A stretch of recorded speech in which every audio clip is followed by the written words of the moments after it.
Good evening, everyone.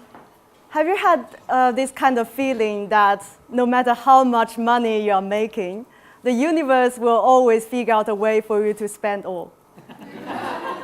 Yes, we all do that. Actually, I've been there as a tax accountant myself. I started my business 2 years ago.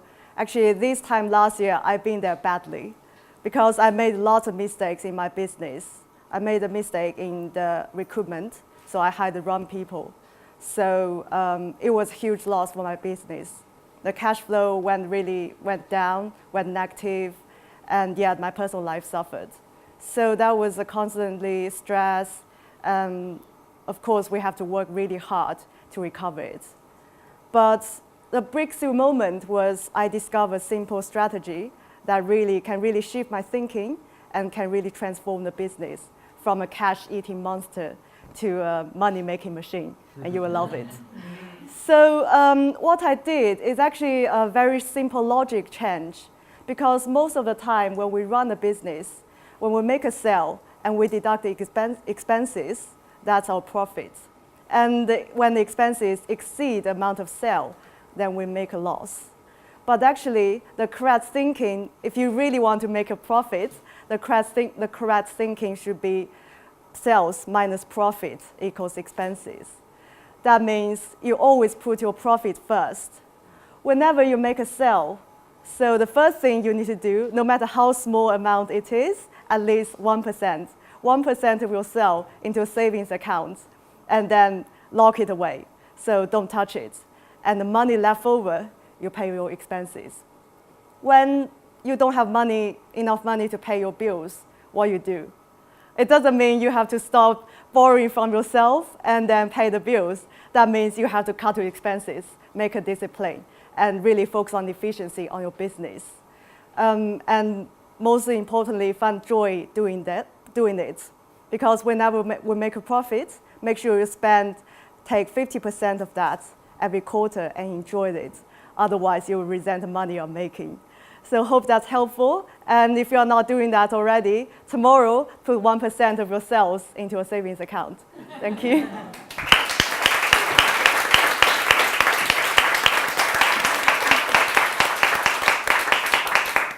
What a great piece of advice, right? I definitely need to do this and definitely need to cut my Taking notes? Okay.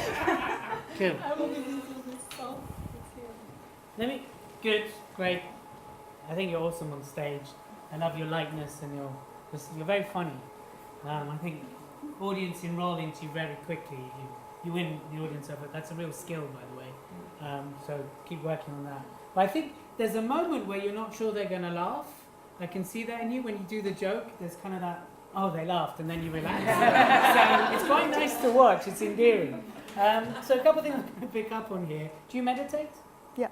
I can see because you hold your hands like that.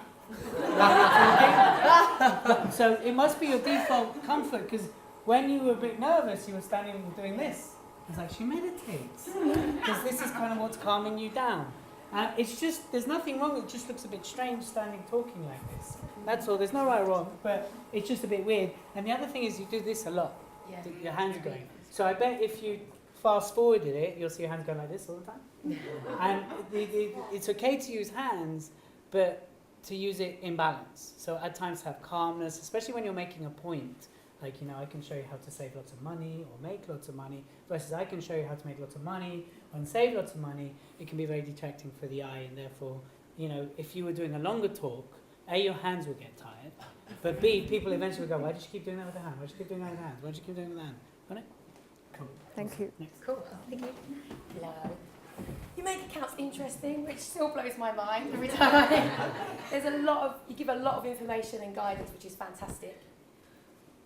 I want you to put feeling into it by connecting to the audience, because I know that you really care about what you do and about people's businesses, because as you said at the beginning, you made bad decisions when it comes to recruitment and things, and there's people that can relate to that, and I'm starting to look at employing people, so I'm terrified. So I was like, oh God, really? Oh, so there's a connection there.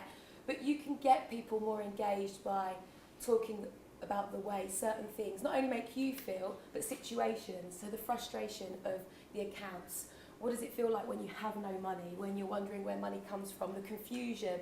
So when Elliot was talking about pacing, because you were doing your sentences just like this on the beat of the music and thing, yeah?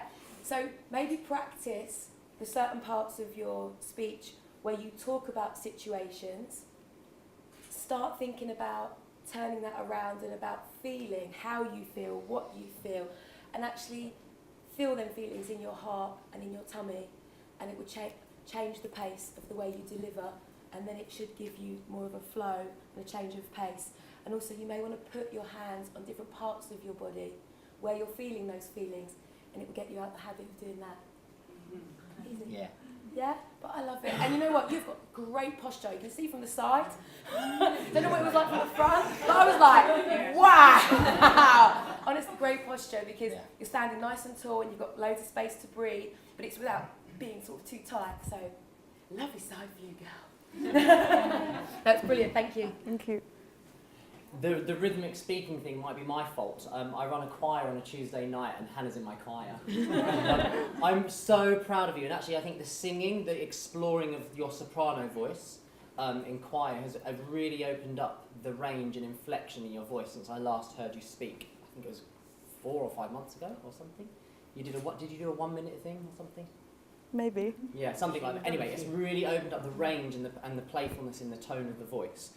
I'm really famous for saying, I'm really famous for saying, with regarding English as a second language and accents, I get loads of people contacting me to cleanse their accent and to get rid of the accent, and I'm so vehemently against any of that notion. People say to me, oh, but I won't get on in business with my, and I'm like, well, the business needs to change, not you, okay? But there are just 1 or 2 things that English as second language or speakers with accents can do just to give a little bit more authority, because there are just 1 or 2 things that weaken the voice, and it's the sounds, th, this, that, other. So you were doing a bit of d accounts and dis, and all you need to do is just practice the, this, and that. That is the only thing you need to work on, because we don't have time to demonstrate it now, but the gravitas and the authority that comes just from changing d to the is amazing. And I've seen public speakers turn things around just changing d to the. And it's just will take a little bit of practice just to get used to that, because it will feel unnatural, that's all. And you have a wonderfully, you've got a really strong authoritative archetype that really plays against this kind of really petite prettiness. And I think that's really interesting to play with in the field of accounts. Do you know what I mean? No, it's amazing. It's just like this kind of, like 3 different kind of completely opposing energies, and I think it's amazing to play with that, because you don't, this is judgmental, but you don't look like an accountant. I mean, you look glamorous and good. Anyway, shut up. Don't ding me. Thank you, Gary. I have amazing timekeeper today. He's doing much better than me. No, I just love listening to you. That's why I would be like, oh, keep talking.